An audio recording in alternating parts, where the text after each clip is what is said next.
अल्लाह ताला से बातें कैसे करें? आइए आपको बताते हैं कि अल्लाह से बातें कैसे करते हैं।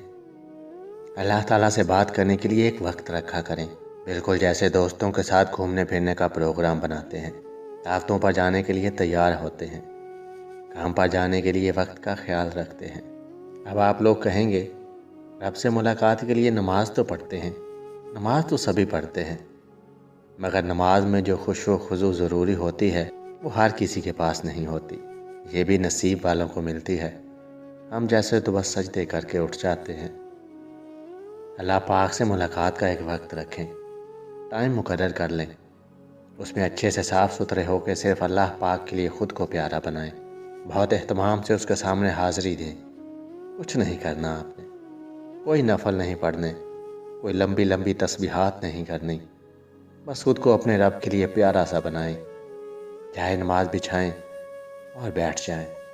अल्लाह पाक को अपना हाल चाल सुनाएं, अपनी मुश्किलात बताएं, बिल्कुल ऐसे ही जैसे अपने किसी जिगरी दोस्त को बताते हैं।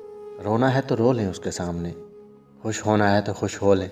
उसको वो तवक्कुआत बताएं जो आपने अपने रब से उम्मीद की हुई हैं। दूसरों से जो शिकवे शिकायत हैं वो अपने रब को बताएं। अपनी कमज़ोरियों को उसके सामने मानें, अपनी गलतियों का इकरार करें, शुक्र अदा करें, मुआफ़िया मांगें। जो दिल करता है अपने रब से वो बात करें। जब उठने लगें तो बिल्कुल वैसे ही उठें जैसे एक दोस्त से गले लगकर प्यार मोहब्बत से रुखसत करते हैं। आप अल्लाह पाक से ऐसे ही रुखसत हों, फिर क्या होगा? फिर आप सुकून से भर जाएंगे। पता है, जो शिकायत आप अल्लाह पाक से करके आए होंगे ना, वो खुद ब खुद ख़त्म होने लगेंगी। शुक्र बढ़ जाएगा, दिल साफ़ होने लगेगा, और सबसे बढ़कर अल्लाह पाक की ज़ात के साथ होने का एहसास रहने लगेगा। आप तन्हा होकर भी कभी तन्हा नहीं होंगे। आपके पास बैठने वाले लोग भी सुकून महसूस करेंगे।